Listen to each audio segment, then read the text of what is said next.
When reading Animal Farm, there are a lot of things to keep in mind, but the number one and most important is that this story is an allegory. Yeah, it's nice to read about animals on a farm, but that's not what this story is talking about. Every single thing is symbolic, from the name of the farm, Manor Farm, representing Tsarist Russia, to the changing Animal Farm, which is similar to the changing of the name of Russia to the Soviet Union. Remember, Orwell wrote this story to be purely symbolic and to critique what was happening in the Soviet Union. A lot of this starts out with the Russian Revolution, which is what the story Animal Farm is actually about. The overthrowing of Pilkington is reminiscent of the overthrowing of the Tsar. Remember that Orwell fought in the Spanish Civil War, so his views on communism and totalitarian governments were formed specifically by what he experienced during the Spanish Civil War. It's important to remember, though, that during World War II is when Orwell was writing the story and hoping to get it published. Well, that wasn't really going to happen, because during World War II, the Soviet Union had flipped sides and became a member of the Allied forces. They were now fighting against Germany. And remember, the enemy of my enemy is my friend. So a lot of people in Great Britain and the United States, and many other Allied nations, believed that the Soviet Union was our ally and should therefore be respected and protected. The problem with Soviet popularity, at least for Orwell, was that they were spreading the myth that socialism was working in their nation. Orwell saw the Soviet Union for what it was, not a successful Soviet nation, but a communist nation, which to Orwell was something distinctly different. Once the Cold War really got into gear, the novel Animal Farm became extremely popular as an obvious critique of what was happening in the Soviet Union. People could read Animal Farm and understand what had actually happened in the Soviet Union and not believe the propaganda that was being put out by the Soviet governments.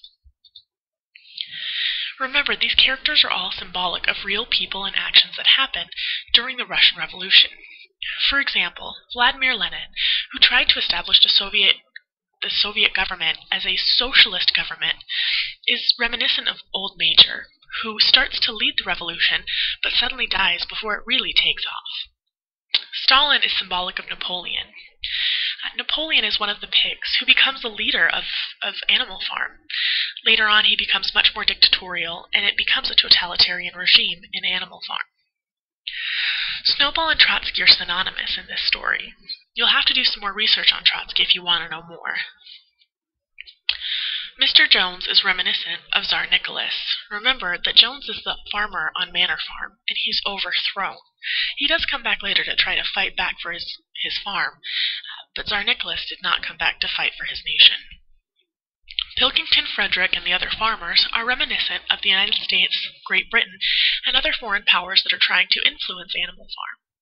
Remember, during this time in the Soviet Union, they were very suspicious of other outside forces. Read more about the Berlin Airlift if you want more information about that. Boxer and Molly are two hard-working horses that represent the working class. While reading Animal Farm, pay special attention to what happens to Boxer and Molly. These two animals are so important because they show us what was really happening to those who were working in the Soviet Union. Not the leaders like the pigs, but the actual working people. Finally, the sheep. And they represent, well, sheep. The people who just follow and don't really contribute to society. The sheep are reminiscent of this concept of chanting over and over again the slogans and propaganda that are put out by the pigs.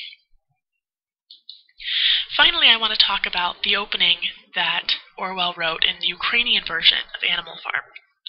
He notes, "And so I understood, more clearly than ever, the negative influence of the Soviet myth upon the Western socialist movement."